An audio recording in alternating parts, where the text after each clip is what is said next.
Good morning, everyone. Uh, the webinar link will be available from 9 a.m. to 9:50 a.m. to join in. Actually, the no late attendees will be entertained thereafter. So each attendee should have been attend till end of the webinar uh, to obtain the certificate for CPD points, and CPD points are strictly adhered to the NCCPD guidelines. Today webinar's topic is peripheral arterial diseases, which is conducted by Dr. Buddhima Jayawickrama, Consultant Vascular and the Transplant Surgeon. Hello, good morning, madam. Good morning. Madam, can you go ahead with the... Yeah, sure. Okay, I think everybody can see my screen, right? Yes, madam. Okay. So I'm going to talk to you about peripheral arterial disease. Since I'm a vascular surgeon, this is the most common kind of people that come to us, right? So why is it important?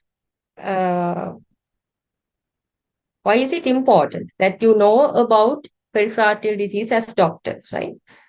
So it's a growing global problem, especially with rising diabetes.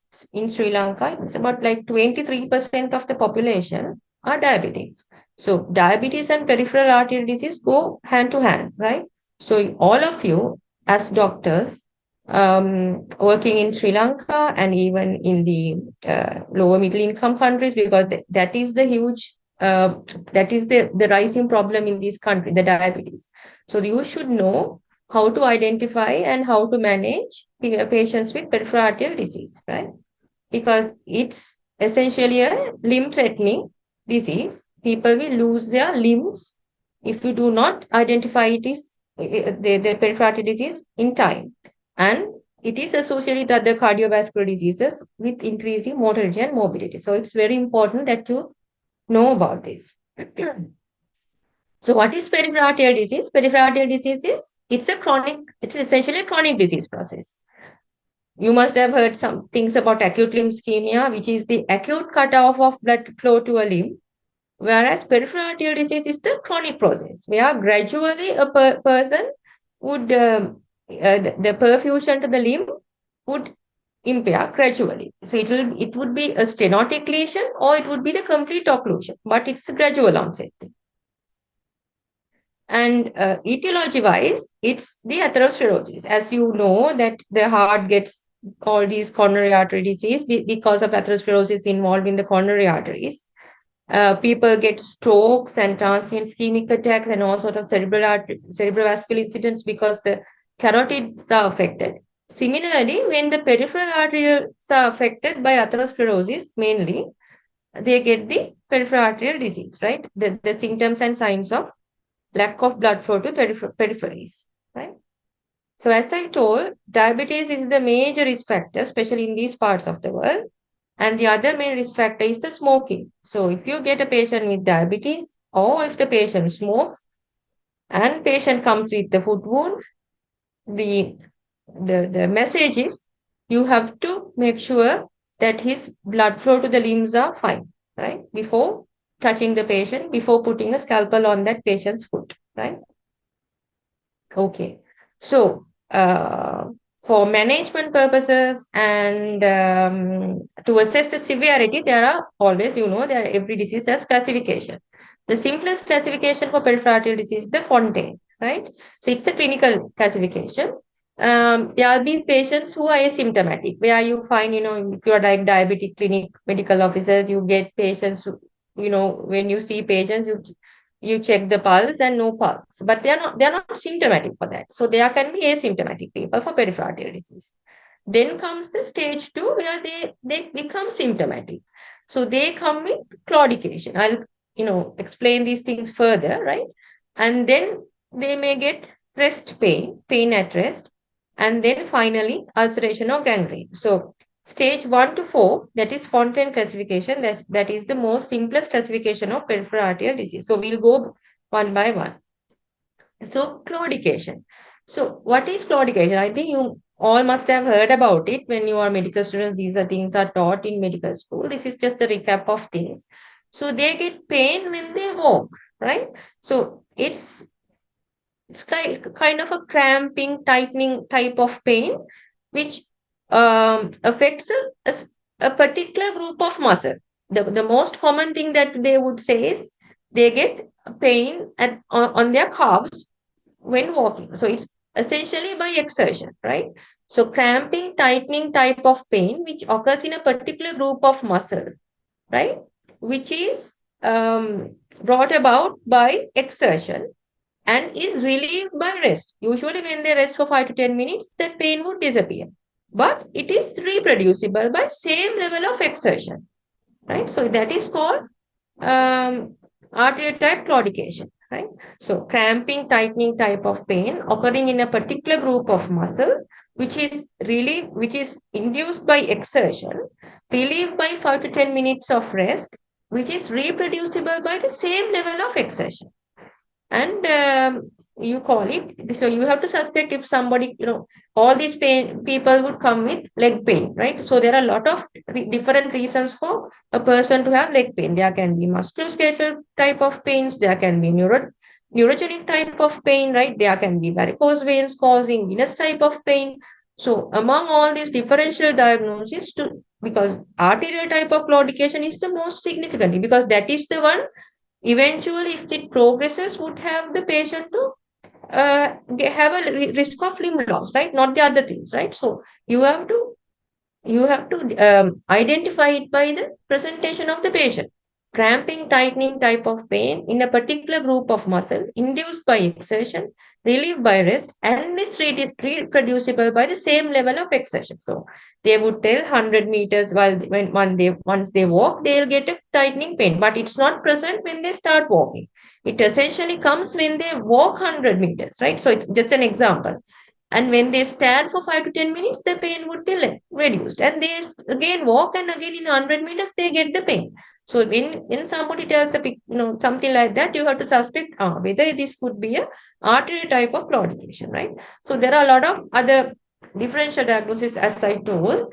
So musculoskeletal type of pain, they would present in the initial step. So when they start walking also, they would have pain, right? And the neurogenic type of pain, uh, they they usually sit down to relieve the pain. So they walk. When they get the pain, they need to squat. That would reduce the pain. So there are like little tips to identify the other differential diagnosis, but mainly you have to suspect.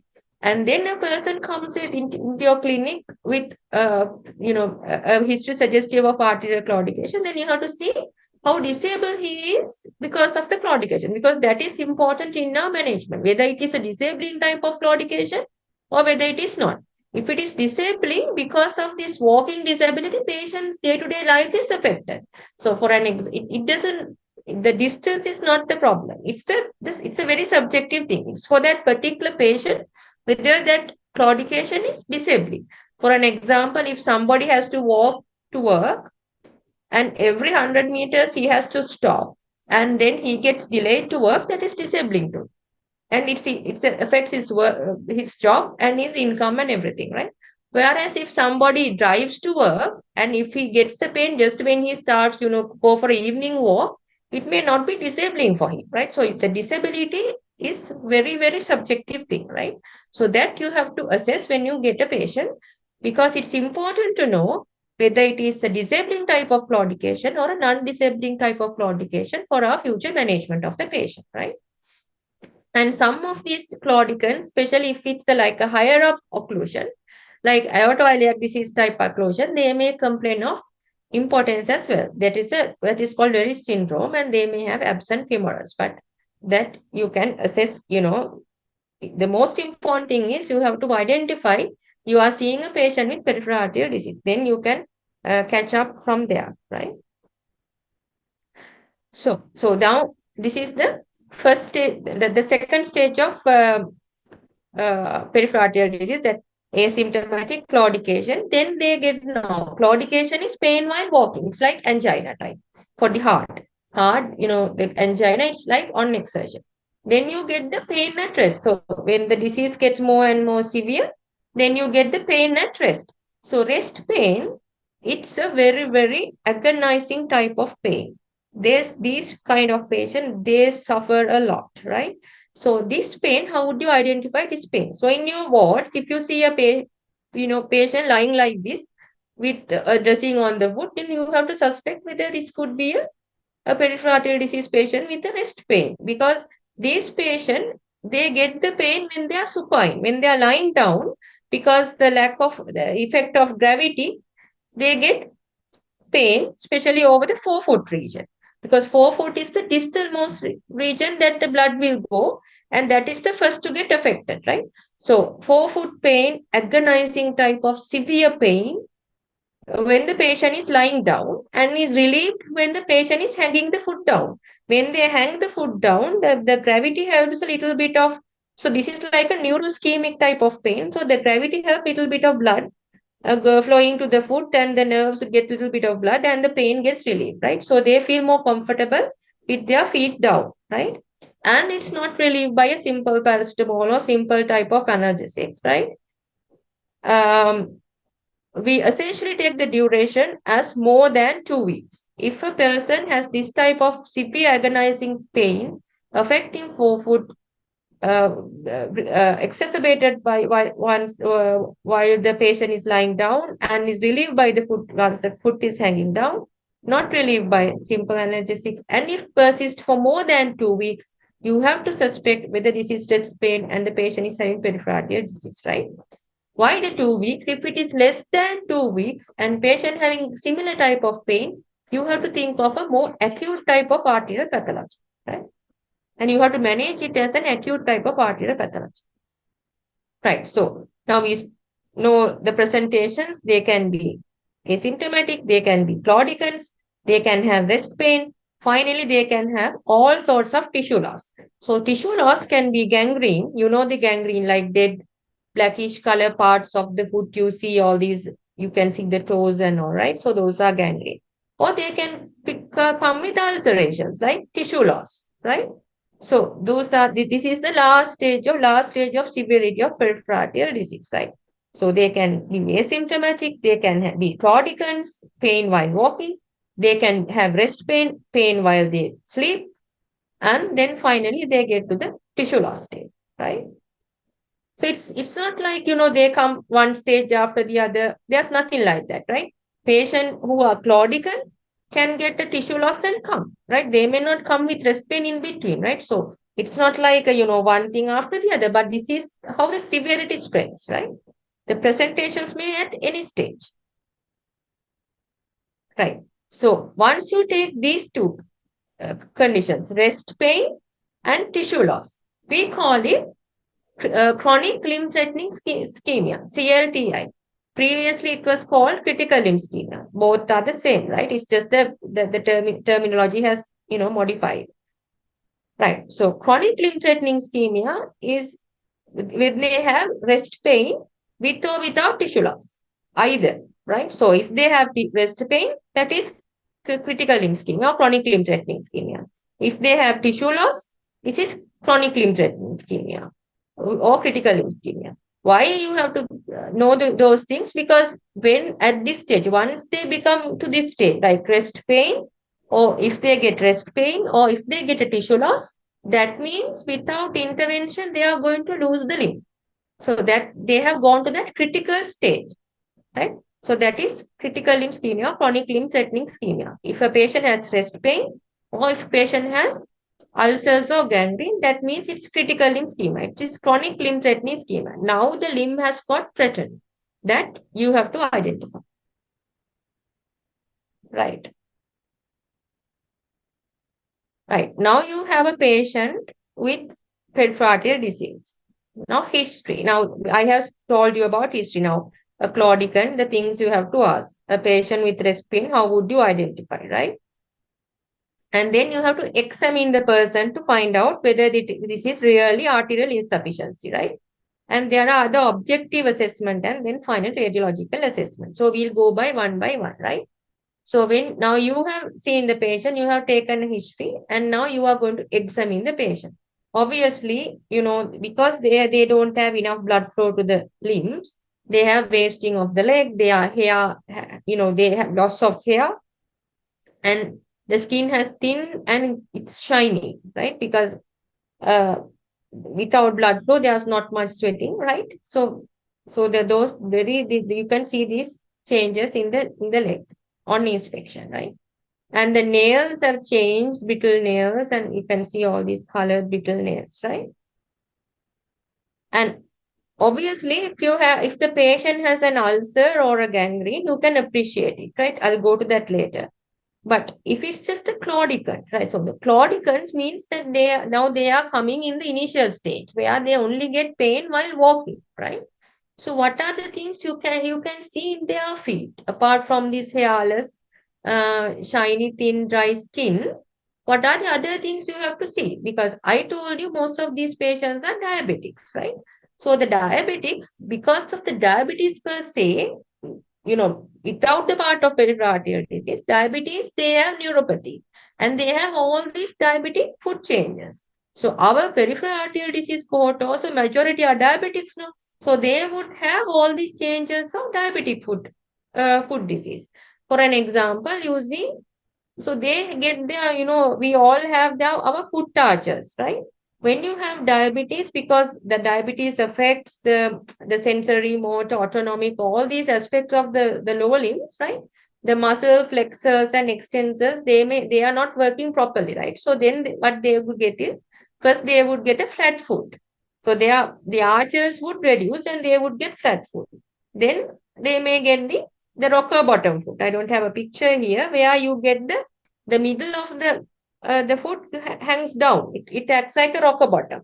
So because of these changes, what happens? They can get ulcers when they walk because they do not feel and their pressures are gone in different points and they break their skin, right? And their toes also, they also get different deformities like clawing of the toes. You can see these toes are like claws. They are walking on the tip of the toe because the toes have become clawed. Or they are like other thing called hammer toes. So whatever the thing is, now when they walk, their pressures are not going through the feet like in a normal person. What happens? They get ulcers, skin breakdown over those pressure points. Now, on top of that, if they don't have enough blood flow to the foot, they are going to get ulcers on these pressure points, right? So now then they can become non-healing ulcers in the background of diabetic neuropathy, and top of that they have peripheral arterial disease. So identification of these patients are the most important thing, right? So they may first present you as just a claudicant, right? So in the clinic, you see a patient, the patient has pain while walking. Now you identify, oh, this must be a vascular type of thing, but you know tissue loss, you just either refer or whatever you do.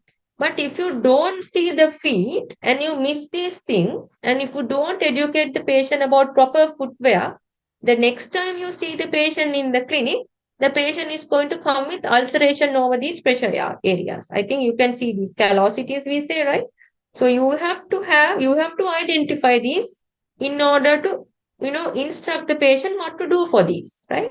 So it's very important. The message I want to deliver, if you see a, person with the history of like giving a history of claudication or like presenting with claudication type of history, you have to make sure that you see the soles of their feet, right? And see whether there are diabetic foot changes which can later cause them problems, which can later go into ulcerations, right? I think it's clear. Okay, so uh, so if the patient has an ulcer or a gangrene, like something like this, right? So you have to assess certain things by examination. So usually when you see all these black kind of things, right? So you have to think, so you get these black areas, gangrenes, that's because not enough blood going to that area, right? Obviously, you have to suspect ischemia if you see a foot. That's very simple, right? And even if you see a wound like this,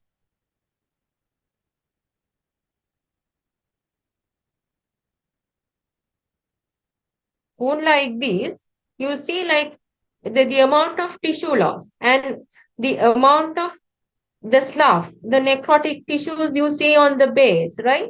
And it doesn't look that healthy, right? When you see in, such a bad wound, unhealthy, ugly wound with exposed tissues, then again you have to suspect whether this patient is having enough blood flow to the foot, right? That you have to, because typical artery ulcers, they would occur in the tip of the toes. That's a typical artery ulcer. The distal most distal most point of the foot, punched out ulcers are the typical artery ulcers. But in our practice, you don't get these typical ulcers because it's not the time they present. They may go in the periphery to somebody else. They must have done a debridement, right? So when they come to us, it's like all these bad, ugly wounds with slough, unhealthy tissue, necrotic tissue, infection, right? So that's the practical presentation of it, right? So when you see such a wound, you have to suspect whether it is ischemic or not. So for more objective assessment, so Society of Vascular Surgery, there's something called a classification for wounds. This is like the standard classification they have suggested in the Society of Vascular Surgery. It's called Wi-Fi classification, right? If you Google Wi-Fi classification for wounds, you can learn more about it. So it's like, it classifies wound, ischemia, and foot infection. For example, if a person has like 1, 2, 3, a small ulcer without gangrene, wound one. A deep ulcer, as I showed you, with all the tissues, the underlying tissues exposed, and gangrene involving the toes, it's wound two. Then comes wound three with extensive ulcers and extensive gangrene extending beyond the forefoot region of the foot. So it's like a severity of the wound that you can assess, right? Wound one. So when we see a patient, we see whether it is a small one, a small superficial one, it's just starting, right? So we think it's wound one. Then if it is going involving gangrene limited to toes, like the picture I showed you, it's wound two. Extensive ulcer, extensive gangrene, extending beyond the forefoot, it's wound, it's more severe. It's like a severity classification, right? Infection, similar. Now you see the wound, so whether it is infected or not, whether it is just surrounding infection, whether it is cellulitis, ascending infection, or whether it is systemic infection, whether the patient is in sepsis. So 1, 2, 3. Then ischemia, also the same time we can assess. I will speak to you about this, about the toe pressures and all, how to assess ischemia. So this is like the Wi-Fi classification that we use to assess when we see a wound, we see through this. So what kind of a wound? It is a wound three, whether it is a infected wound, or what is the ischemia category the patient's wound is having. So this is how we see it, right? So that's on examination. So we see all these things. So we see the skin, and then we see the changes of their feet, if it's a claudicant without any ulcers, and if the patient is having ulcers or gangrene. So we see the patient by the Wi-Fi classification, how deep the wound is, how much infected it is, and how ischemic it is, right? And then you go for the most important thing, pulse assessment. So this is a very simple thing that everybody can do, right? When you see a wound like this, like when you see a gangrene like this, or when you see a patient coming with wounds like this, please check their peripheral pulses before doing a wound debridement, right? Because if you cut this, you can keep on cutting it. It's not going to bleed because there's not enough blood going to the foot. So you have to know that before putting a scalpel on these patients, right? How would you know? The simplest thing is check the pulse, right? I think every one of us know how to check dorsalis pedis. It's on the foot, dorsum of the foot. If you flex the extensor hallucis longus, it's just lateral to it. And posterior tibial pulse, you can check when you press the artery onto the medial malleolus of the foot. Yeah. So at least if you check the peripheral pulse, that's enough. Dorsalis pedis and the posterior tibial, right? Popliteal pulse, I think we all have been taught in schools, medical schools, how to check the popliteal pulse, pressing the popliteal artery against the bone at the knee, right? And femoral pulse, of course, at the groin in between the anterosuperior iliac spine and the pubic tubercle, halfway, right? Right. So you have to, the message is, if you see a patient with ulcer or a gangrene, especially a diabetic or a patient who smokes, you have to make sure before doing anything, check pulse, right? Wi-Fi classification may be a little bit, bit of a standard thing, but if you can see, that's good. It's not very, except the ischemia examination, the other things can be done, right? Right. So then how to assess the ischemia? Like objective assessment, right? Now you guess, you check pulse, you see a wound, you check pulse. Okay, now you, in your mind, you think, this patient must be having underlying peripheral arterial disease because no pulse and ischemic looking wound. How can you objectively test this, right? So there are like non-radiological things that you can do. uh, you may have heard about it. One thing is called ankle brachial pressure index, right? And the other thing is the toe pressures, right?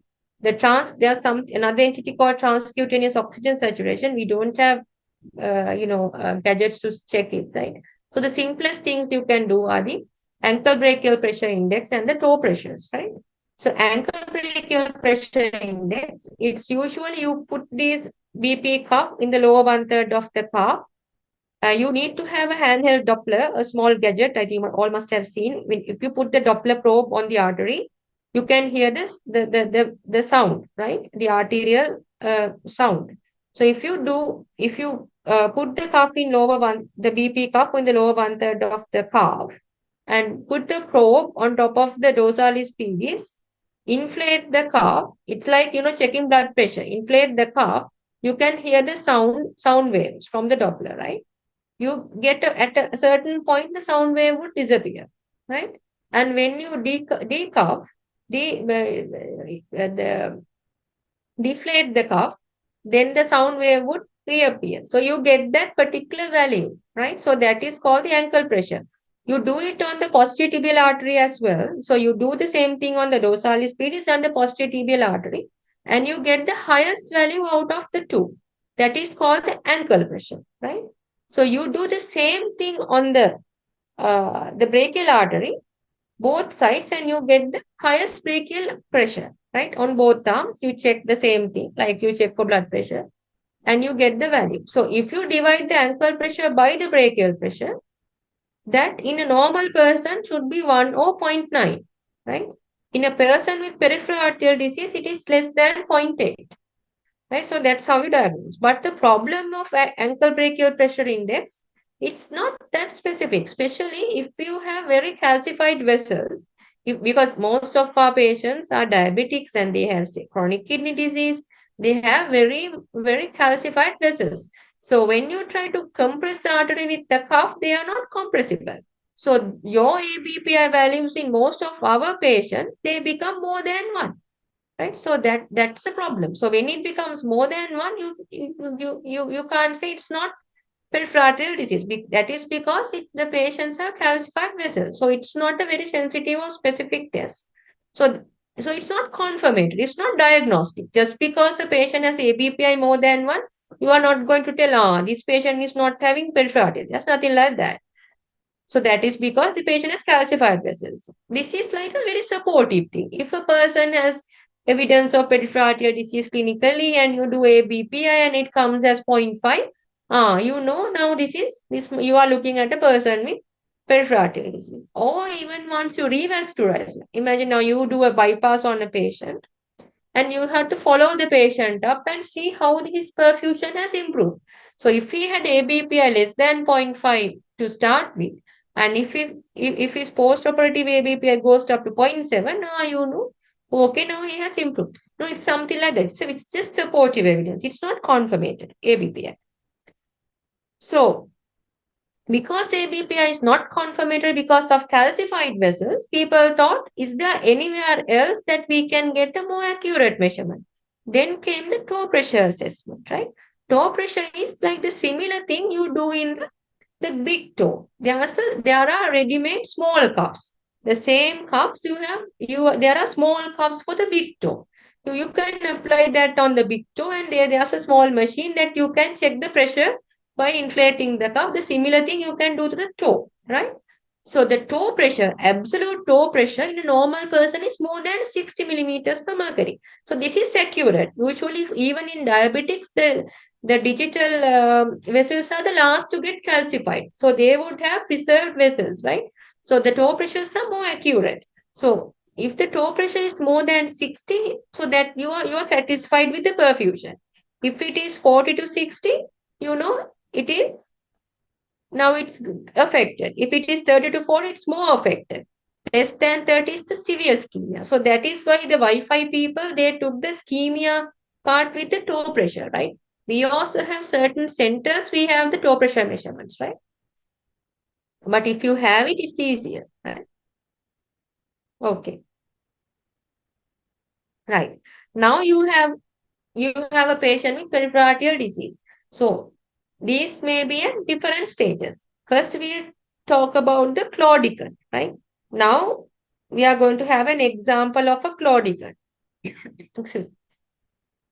A person who is having arterial type of claudication but not disabling. So in that case, so he gets pain on walking.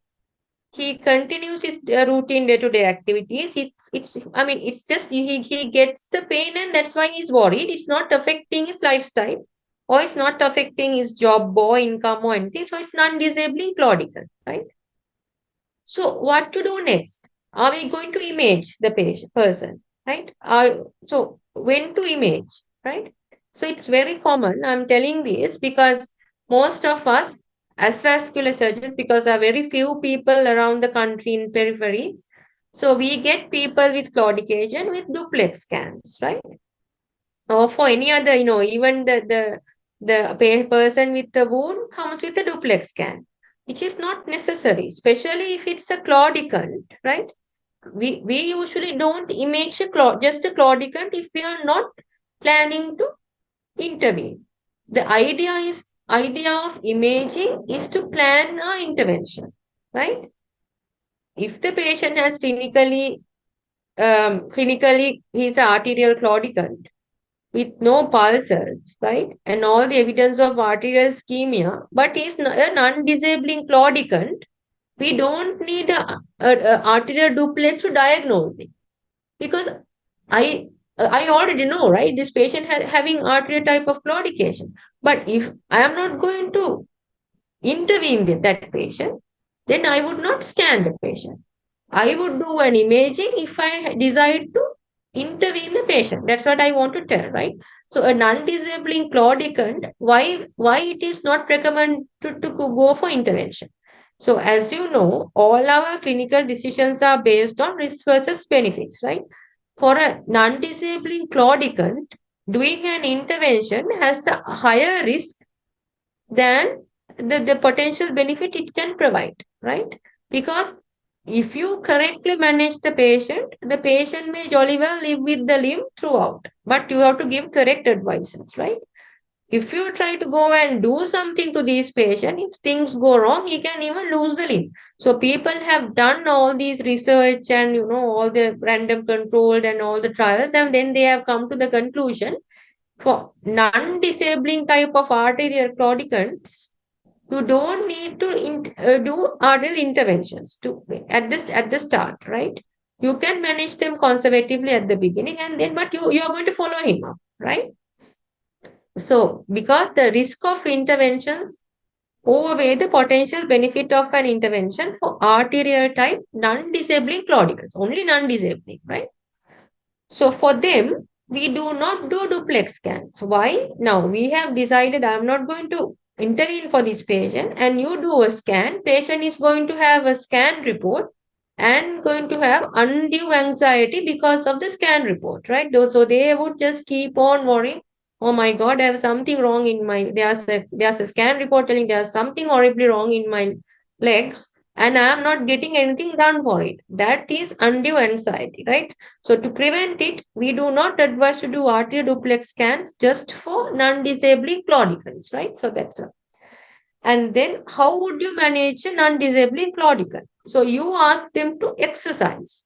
So why you ask them to exercise? Because now these I told you at the start. So chronic this peripheral artery disease is a chronic process, right? It's not like an acute limb ischemia where you get a sudden cut off of blood. It's not like that. It's a chronic process. So when something gradually occludes or stenos, the body tries to repair it by opening up the collaterals. So most of these peripheral artery disease people, how they maintain at least some kind of perfusion is via the collaterals. So the claudicants, because they are claudicants, because they only get the problem when they exert. During exertion only, the blood flow is not adequate. At rest, they have adequate blood flow. That's why they come at the claudication stage. So what we advise is we ask them to walk so that more and more collaterals will open up. The idea of walking is open up more and more collaterals so the body does the natural bypass by itself, right? How would you advise them? So it's called supervised graded exercise because for a reason. So we ask them to walk every day at least 45 minutes uh, per day. Uh, so they can't walk straight. What they would do, they would walk, they would wait until the pains rest once they get the pain, and then walk again. So walk, stop, right? But they have to do it for 45 minutes. They have to walk until they get the pain, stop until it is reduced, walk again, stop if they get the pain, walk again, right? Like that. But they have to walk the complete 45 minutes, walk, stop, but 45 minutes they have to do it. Every day, 45 minutes they have to do it. And then they have to document it on a book or somewhere that they have done it, because otherwise no way to supervise it, right? So the more they do it, you will realize, or the person would realize, that now day one they just walked 100 meters before getting the pain, by the week two they now can walk 150 meters before getting the pain. So their claudication distance improves. The more they walk, the more the claudication distance improves, right? So once you ask them to jot down those things and bring on their next clinic visit, we know now this person has been walking and now it is improving, and we can even show them, right? So that's called supervised graded claudication exercises. So more and more collaterals will open. And then the pharmacological therapy. So you can give the patient, you have to start the patient on an antiplatelet. It can be aspirin, it can be clopidogrel, it doesn't matter, antiplatelet and a statin, right? Why aspirin and statin? That is because this is not purely for the leg per se, it's just for the heart, because most of these claudicants have concomitant cardiac problems. So they die because of cardiac problems. It has shown that giving an antiplatelet and a statin for this patient has a cardioprotective effect, and it has a mortality benefit. So that's why we start them on an antiplatelet and a statin. And there are other drugs recommended for arterial claudicants, which you must have heard about, something called cilostazol. They are vasodilators, phosphodiesterase inhibitor vasodilators. So that can improve the claudication distance. The problem is it's a bit costly and only available in the it's not available in the government sector. So it's affordability that's a problem. And then there's another drug called nitrofuranil, which is not commonly used in this country, which are evidence-based for claudicants. But, you know, most people actually benefit by just supervised graded claudication exercises, right? And then you have to make sure the risk factors are modified. They have stopped smoking. If they continue to smoke, whatever we do is not going to be helpful, right? Their diabetes status are under control, right? So you have to make sure that risk factors are duly modified. And then comes the most important thing, foot care and footwear. So I showed you the previous picture of a claudicant. So if a claudicant and comes and you miss this, the next clinic visit, he has been walking on it. Now he's doing claudication exercises, walking on these pressure callosities, pressure areas, and they would come with ulcers. So to prevent that, you have to make sure you have given the correct advices, right? So when you have pressure point ulcers or pressure point callosities, pressure sores, you have to offload them. So these patients should have a special footwear, or they can do the footwear made even at home, right? By, those areas where they have pressure points, they should be offloaded. They should not be walking on it, right? So simplest thing is they can get two pairs of the rubber slippers, and if they can get on one slipper, get the straps out and paste the sole onto the other, and get a slipper with two sole thickness. And on the top sole, they can cut small, right, round shaped areas, so that when they walk, that particular ulcer or the pressure point won't hit the sole. So it's just offloaded. It's free of the load. I don't know whether you understood. It's a very basic thing you can do, or they can even make the specific offloading footwears, but you have to educate them that they can't walk on their pressure areas. If they have pressure sores or callosities, right, in the usual terms, they can't they can't walk on the callosities, because if there's enough, if they keep on putting weight on the callosity is going to get ulcerated. That's the idea. And then you have to give the foot care advices that they need to wear footwear during all the time, at home, inside the house, outside the house, all the time. And they need to inspect their feet daily, even the soles of their feet at night, to make sure that they have not accidentally, had a trauma to it. Make sure they get good nail care, they are aware about it. And if they get any kind of wounds or ulcers, they have to get the medical advice, right? And we follow up the claudicants, and we make sure that they do not go into the other stages, right? Right. So if a person is disabling claudicant, that means now even if it's just the pain on walking, now they are affected by it. Their lifestyle is affected by it. Now they can't go to the job. Their income is lost, right? So in that case, it's kind of a disabling claudicant. Or a patient has chronic limb-threatening ischemia, as I told you, right? Chronic limb-threatening ischemia, where they get rest pain or tissue loss, critical limb ischemia, because now they are at the verge of losing their limb. So those patients, disabling claudicant, and patients with chronic limb-threatening ischemia, that means rest pain, tissue loss, ulcers or gangrene. So those people, they need revascularization. Without revascularization, they are going to lose their limbs.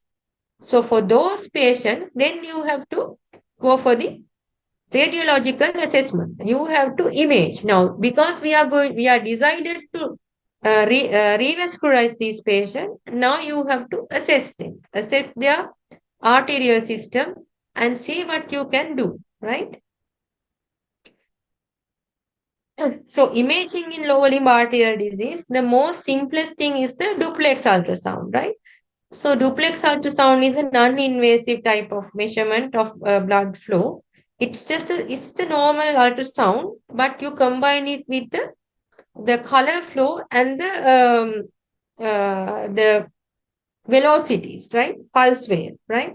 So when you combine all three, the normal ultrasound with the velocity and the pulse wave and the color of the arterial flow, then you get the duplex arterial scan.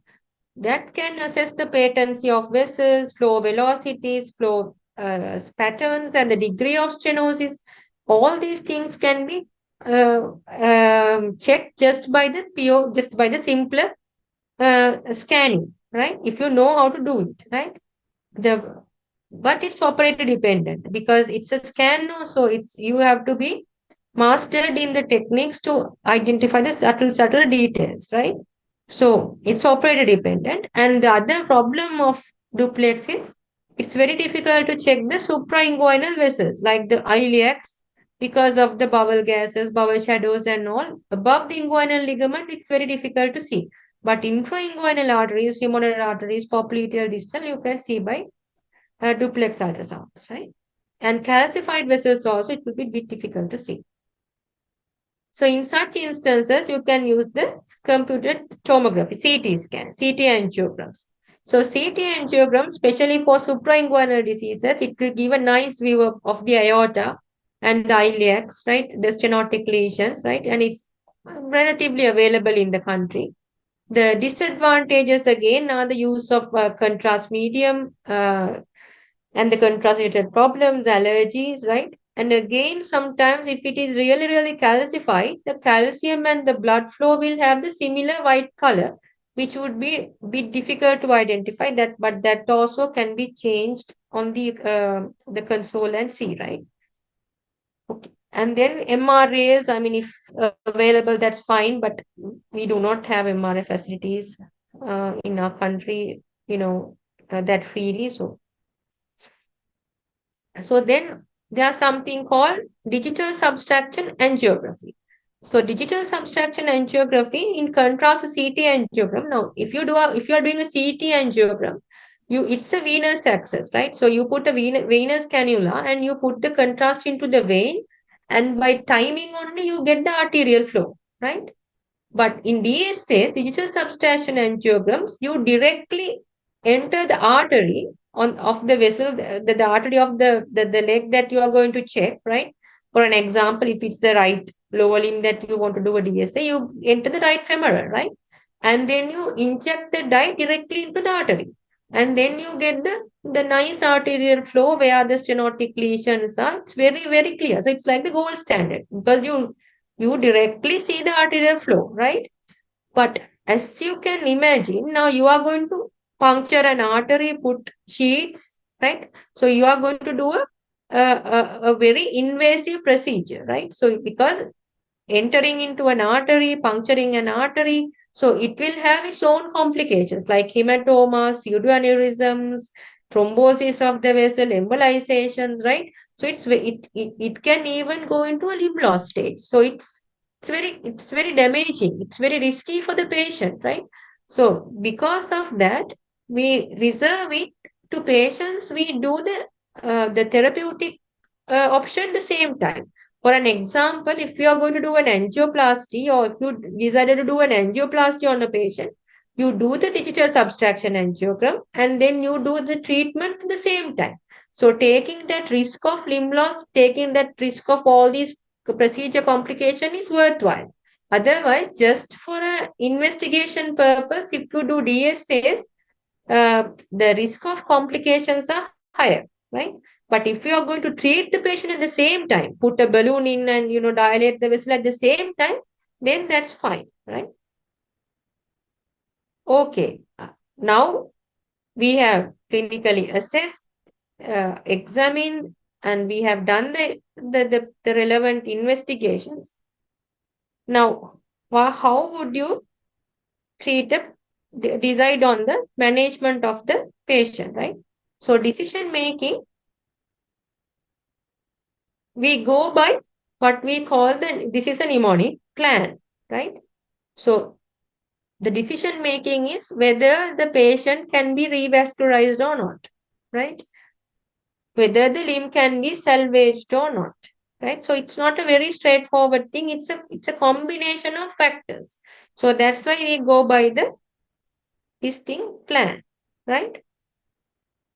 So P is for patient, L is for limb, AN for anatomy. So we have to consider all these things before coming to the decision.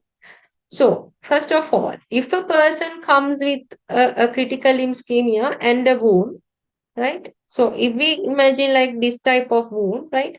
So certain things you have to consider. Whether this limb is revascularizable or not, whether it is salvageable or not, right? For an instance, if a patient comes with life-threatening sepsis and ascending infection, so you are not going to, think about limb salvage when the patient's life is at risk, right? So in that case, your treatment would be this amputation, because this patient is having life-threatening infection, right? But so that's life before limb, right? Then you think about if a patient come like 85-year-old Sia who is bedridden for a long time coming with a wound. So you have to think about like whether the revascularization is really going to be fruitful this patient, right? Whether palliative would be an option, right? So do nothing is also a treatment option. So it's a decision making that you have to think accordingly to the patient.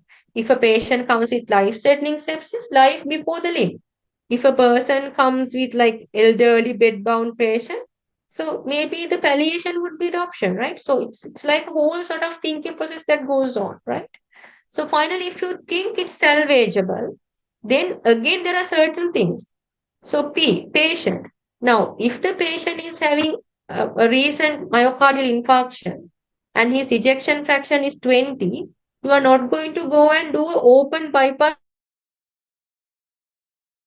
surgery on that patient, because the patient is going to have another myocardial infarction while you're operating, right? So you have to make sure the patient is cardiovascularly stable if you are going to decide on an open revascularization. So such a patient who is unstable would preferable for an endovascular, minimally invasive type of intervention. So that's how you decide. It's just, I'm just giving an example. So patient, whether the patient is fit for open revascularization, or if not, the patient may need a minimally invasive one. So that's one thing you have to think.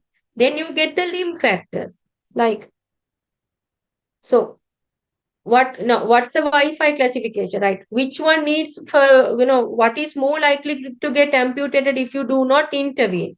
What is getting more benefit for the revascularization, right? So according to the Wi-Fi of the wounds, you have to, what is more infected, right? So you have to think about the wound factors, right? Before you deciding on revascularization. And then you have to think about the limb anatomy. With to do a bypass, you need to have a good artery to get the blood flow, a good artery to get the blood flow to the foot, and you have to have a conduit to be used. So if all these things are there, only we can do open bypass. Otherwise, patient may need a telangioplasty. So I just because it's just it's a individual patient based decision, but you consider all these factors. It's not a simpler decision. This patient has a critical limb threatening ischemia. This patient comes with the wound. I am going to do a bypass. It's not like that. This patient, I'm going to do angioplasty. It's not like that. It's about the patient, it's about the status of his limb, and it's about the anatomy of the vessel. So all these things should be considered when deciding a patient first whether to bypass, or if you are whether to revascularize. If you are revascularizing, what is the most suitable way of revascularizing? Because there you can use open methods and endovascular methods. So open methods, we use graft. We do bypass surgeries. So we get the normal vessel, we get a graft from the normal vessel and bypass the lesion and put the graft onto the distal normal vessel, right? So we call this the proximal vessel that takes the blood, we call it the run-in vessel, right? The distal vessel that takes the blood from the lesion to the foot wound is called the runoff vessel, and the graft we use is called the conduit. The most commonest graft we use is the ipsilateral saphenofemoral, the long saphenous vein, right? So the most commonest graft we use is the ipsilateral long saphenous vein. If it is not available, we can check the other side, or we can use arm vein, short saphenous vein. If nothing is available, we have synthetic grafts made out of EPTFE. We can use them as well. For aortoiliac diseases, because the aortoiliac vessels are big, our veins are smaller inside. So there are always ready-made commercial grafts made out of knitted polyester that can be used as aortoiliac grafts to bypass aortoiliac diseases, right? Like this, right? So those are open methods. Then you have this angioplasty and stenting. So in patients who are not fit, right? And not fit for open bypass. On patients who have very small stenotic lesions, simple lesions, you can put a balloon and you can dilate the vessel, and later, even if it's available, you can put a stent also. This would open up the vessel. But the angioplasty and stenting, it's the thing is, you may need repeated angioplasties after 6 months or 1 year. This will get blocked again. Then you have to do it again, right? Things like that is there. Angioplasty is not freely available in the country, vascular angioplasty. It's limited to few centers, so availability again becomes a problem. Then patients who have impaired renal functions, this needs a lot of contrast medium. So the dye and all can cause renal damage. So those things you have to consider for angioplasty and stenting. But a patient who is not fit for open revascularization, who are cardiac-wise not fit, so this would be the only option you have if you have decided to revascularize, right? So that's basically how you manage a patient with critical limb threatening ischemia. So the practical things, right? So usually when a person comes with these type of gangrene, what we see, people tend to do all sorts of wound debridements without checking pulses and all, right? So what this is the because very rarely people would think, okay, this patient may be having underlying peripheral arterial disease. The most common scenario, the moment you see a wound, I think if you are working in a surgical ward or peripheries, I mean this is normal, right? It's the most common thing that we see. It's normal. It's not a fault, but you have to learn, right? So you see a wound, you tend to cut, you tend to debride. So that's the normal thing, impulse that you get. But stop. When you get the impulse, stop and check the pulse. That's what I want to tell, because this is underlying chronic limb threatening ischemia. You cut it, you are not going to, how much you cut, you are not going to get a bleeding surface, right? So you will be keep on cutting, keep on cutting until you lose majority of the salvageable foot to check pulse, right? Then when you refer, it's too late. So repeated debridements will get significant tissue loss. And it's the, when it's ultimately ends up for revascularization, patient comes with small bits of foot, barely they can weight bear, right? So if somebody has initially checked the pulse before putting the scalpel, when they initially presented, that could have been prevented, right? So that's a message I wanted to tell. I've been, telling this to everyone. So just telling here as well, right? And the other thing is antibiotics. So cutting and antibiotics is not going to help these wounds. They need blood. The more antibiotic give, it will become more and more resistant. So finally, when they land up for revascularization, they have multi-drug resistance. So that's also not actually acceptable. So you have to think, the message is why these lectures are given. Ultimately, it is to deliver proper patient care, right?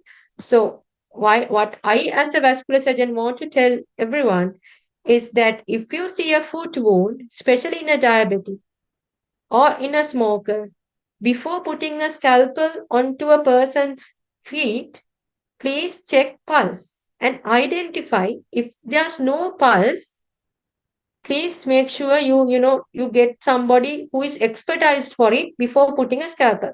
Sometimes the decision would be sepsis, right? So if it is a ischemic septic wound, you may need to do limited debridement to get the sepsis out. That is different to debriding a full non-ischemic septic wound, right? Because if it is non-ischemic, if you have wound sepsis, what you do is you remove everything, all the infected material until it bleeds, you remove. So that's the principle of debriding a non-ischemic infected wound.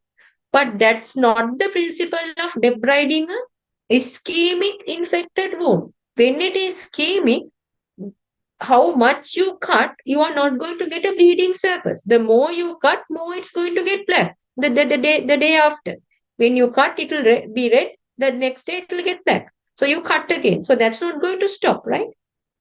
If it is ischemic and infected, you do a limited debridement, just get the septic focus out, get whatever the pus out, then you make it, convert it into a non-infected ischemic wound, and then you revascularize, you get the blood flow to the foot, and then you can do proper debridement. So that's how the things go, right? So if you cut more in the peripheries, then the patient is going to come with a foot like this, where there's no absolutely no surface for weight bearing, right? So these are actual pictures of our patients, right? Who are referred to us, right? Right. So it's just an additional thing I wanted to tell. Right. So post-operatively, we do the bypass, then we make sure the perfusion is adequate. We start them, keep them on antiplatelets and statin. We make sure proper wound care, footwear is done, because just doing a bypass is not going to stop the process. We have to make sure the patient heals the wound and walks normally. That's the idea, right? And we have to make sure patient doesn't smoke again and is not, his diabetics are under control. Then you get to this point, right? So where these wounds are all healed after revascularization, and patients initially walk with support, and then they can walk with, independently by themselves. So that is what we want to achieve. A person who is alive, walking on their own feet, right? So that's the aim. And if we can achieve this, so everything has gone correctly, right? So I think that's it. Thanks for listening. And I think if you have any questions, I can answer. Thank you very much, madam. There are few questions actually. Yeah. One question is there, is it rational to do imaging study on patients with suspected arterial wound? Yeah. I wanted to tell that that's a very good question, and thanks for asking. The answer is no. If your question is based on the referral system, the answer is no. If you want to refer a person with a wound and you are suspecting peripheral arterial disease, you don't have to wait until imaging to refer the person to a vascular surgeon, because that, everybody is really, really busy, right? Peripheral arterial disease is not the only thing a radiologist get to scan, right? So it will take a long time, a long waiting list for the scan to happen, right? So by that time, the wound is gone, the foot is gone. So don't wait. If you think that wound is ischemic, you directly refer to the vascular surgeon, or whoever the person who can do a revascularization, right? The answer is no. Don't wait for duplex to do reference. Because now, for an instance, if you send me a patient with a wound, I would do the duplex scan by myself, because when I'm operating, I check the vessels by myself. So I think that's a practice of almost all the vascular surgeons in the country.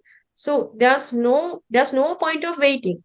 When to refer is as soon as possible. That's the answer. When to refer, it is as soon as possible. You think clinically that foot is ischemic. That's it. You don't have to radiologically diagnose and say, right? But if it's like for an exam question or something, then yeah, for the management, if you are a chronic, it's a critical limb threatening scheme, as I explained. If you are going to revascularize, yeah, there are imaging that you have to do. That we do, right? Before revascularization, we do imaging. But to refer a patient to a vascular service, you do not have to wait until imaging. There's another question, madam. That Yeah. how to treat a peripheral arterial disease with the varicose veins? Right. Another good question. So varicose, so it depends, right? So varicose, so these patients may have venous ulcers, right? So I think the question may be thinking like that. I will go in that way, because if it is a peripheral arterial disease type of wound, then obviously the question is you do the revascularization, because peripheral arterial disease is the limb threatening entity, not the varicose vein. But if it's the other way around, like for an instance, a person comes with a venous ulcer and then when you check the pulse, you don't get the pulse, then you have a problem, right? So you have a ischemic limb, but the ulcer is more like venous. So then there's a question. So the thing is, we always need to treat the arteries first, because now for venous ulcers, you need to put compression. No? So you can't put compression to a ischemic limb. So you always need to treat the artery first, then treat the vein, right? But so I think that answers the question. Always it's the artery first, because artery is the limb threatening thing, not the vein. And there is Artery a first. and when there is another clinical scenario, they have asked 40 years old unevaluated person is incidentally identified with absence of bilateral dorsalis pedis pulse, but but the posterior tibial pulses are present bilaterally. No Hmm. claudication, no other symptoms are there. What would be Yeah. next step? So that's fine. It's asymptomatic now. So Yeah. so the question says the patient has risk factors. Uh, no, man, unevaluated person, madam. But anyway, Yeah. So they are like there'll be normal population. You don't feel that the post positive. So just one blood one vessel is enough for the flow, right? Usually it's okay, an unevaluated person. No? yeah, So it's very I mean, if he has risk factors, you need to assess the risk factors. Probably if it's 40-year-old, that's okay, you check his blood sugars and other things, but it's very unlikely the person would need any type of management towards revascularization, because he has posterior tibial pulse, right? So if he yeah, has posterior tibial pulse, that foot is perfused, right? yeah. I mean, that's enough. But if he is diabetic or all, then you may need to check the feet, check whether they are in pressure areas, any callosities, things like that, like the overall management. But if he has posterior pulse, I mean, I don't think he would need any further revascularization. But for his age and risk factors, other things may need to be checked. And there's another question, madam. How to decide between angioplasty and bypass? Yeah, I was just telling sir very Yeah, very briefly how to decide, because that's yeah, a long topic. So yeah. they used to have something called task classification. Um, it's like a transatlantic society for vascular surgeons. They got together, they got the imaging, right? And then they checked, like, they had task A, B, C, D. So task A, they divided the lesions, the radiological image lesions, into task A, B, C, D. Task A are like very short stenotic segment, right? Task D, on the other hand, are a long occlusive type of lesions, right? So, what they thought, task A lesions, very small, stenotic, short lesions, are better managed with angioplasty because they are small lesions. Long segment occlusion, multiple occlusions, they may be better managed with open bypass. So, that's a random, rough thing to say whether this can be managed with angioplasty or whether this can be managed with open bypass depending on the lesion, right? So that's one thing, that is anatomy.